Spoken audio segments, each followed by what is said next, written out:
Hello students, next हम discuss करेंगे example number 14। Last examples आ गए अपने पास। क्या कह रहा है? Two lines passing through the point 2 and 3। दो लाइन है ना, जो कि पास कर रही है 2 और 3 से। 2 3 मान लो कोई पॉइंट है और इंटरसेक्ट कर रही है वो, intersect each other at a angle 60 degree. वो दोनों इंटरसेक्ट कर रही है 60 डिग्री पर।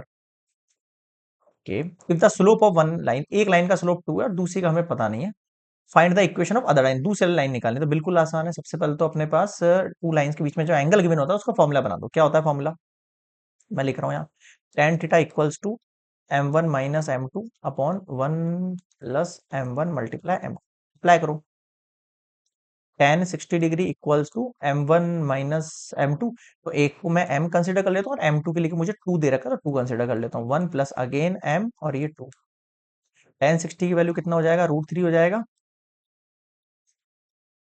1 प्लस 2m। आपको पता है मोड हटेगा, प्लस माइनस करने लगेगा। तो मैं m minus 2 upon 1 plus 2m equals to plus minus √3 लगा दो। एक बार तो m plus 2 upon 1 plus 2m equals to positive √3 ले लो और एक बार नेगेटिव। अगर ये लेते हैं अपन, इसको उधर भेजो। m plus 2 equals to √3 plus 2 √3m। अब 2 माइनस √3 इस साइड करो और 2 √3m माइनस m इस साइड करो। 2 माइनस √3 अपॉन, इसमें से m अगर अपन कॉमन ले लें तो 2 √3 प्लस 1 इक्वल्स टू m हो जाएगा। देखो m की वैल्यू आ गई अपने पास। क्या है m की value? 2 minus √3, 2 minus √3 upon 2 √3 plus 1।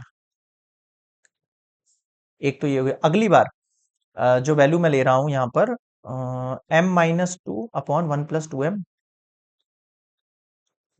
m minus 2 upon 1 plus 2m minus √3 लेते हैं इस बार। m माइनस 2 माइनस √3 और माइनस 2 √3m एक साइड कर दो। m प्लस 2 √3m माइनस √3 और प्लस 2, m कॉमन लो। 2 √3 प्लस m 1 माइनस √3 प्लस 2। यहां m का वैल्यू कितना आएगा आपके पास? 2 माइनस √3 अपॉन 2 √3 प्लस 1। दोनों में सेम कैसे बन सकता है? अलग अलग बनना चाहिए ना यार। एक सेकंड रुको। 2 माइनस √3, 2 √3 प्लस 1, तो इसमें भी डिफरेंट बनना चाहिए। किसी में तो गड़बड़ कर दी अपन ने। एक सेकंड एक सेकंड एक सेकंड, m माइनस 2 था यार यहाँ पर। एक मिनट यार, इस वाले में गड़बड़ हो गई फिर अपने से, है ना। इसको मैं सही कर देता हूँ। m माइनस 2 था ये क्वेश्चन एक्चुअल में ना। m माइनस 2, √3 से हुआ 2 √3 हुआ। अब -2 minus √3 equals to 2 √3m minus m। तो -2 माइनस √3 अपॉन में 2 √3 माइनस 1 इक्वल्स टू m। ये बनेगा m का वैल्यू फर्स्ट में। √3 हम नीचे -1 आएगा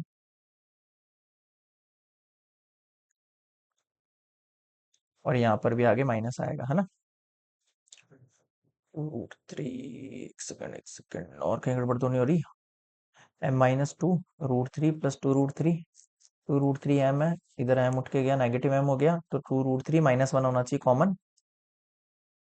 -2 है, उधर क्या आएगा? नेगेटिव। ठीक है ठीक है ठीक है। हाँ भाई, नेक्स्ट देख लो। सेकंड वाले में क्या होगा? m-2 1 प्लस 2 √3 नेगेटिव का, तो इस बार क्रॉस मल्टीप्लाई करेंगे तो नेगेटिव का √3 और नेगेटिव का 2 √3m। m ये उठ के इधर आया प्लस 2 √3m माइनस √3 और नेगेटिव का वो पॉजिटिव बन जाएगा। m कॉमन लिया तो -√3 प्लस 2 नेगेटिव का और ये प्लस का और 2 √3 प्लस 1। तो ये डिफरेंट डिफरेंट निकल के आ गया 2m। जब m 2 है आपके पास तो find the equation of slope. कैसे बनेगी भाई? बना लो, नेक्स्ट स्लाइड पर लिखो। दोनों की वैल्यूज लिख रहा हूं मैं एक बार को। ये 2m है ना। अगर ये m 2 है तो इनकी इक्वेशन भी 2 बन जाएगी, है कि नहीं। तो देखो y माइनस, इक्वेशन क्या होती है? y minus y1 equals to m x minus. लगा दो। y1 की वैल्यू मैं 3 कंसिडर कर लूं इक्वल्स टू, अगर इस वाले स्लोप की बात करूं, यहाँ नेगेटिव आप चाहो तो कॉमन ले लो या फिर कोई इशू नहीं है ऐसा, बिना उसके भी चल जाएगा, है ना। अगर अपने यहाँ माइनस कॉमन ले लें तो ये 2 प्लस √3 और अपॉन में 2 √3 -1 और x माइनस। बताओ समझ में आया क्या? और इसी तरह एक और इक्वेशन बन जाएगी y minus three equals to, फिर m की वैल्यू 2 माइनस रूट थ्री, 2√3 + 1, और x माइनस, अगर स्लोप 2 है तो इक्वेशन भी यही बनेगी 2 2। तो दिस इज रिक्वायर्ड इक्वेशन। आया कुछ समझ में?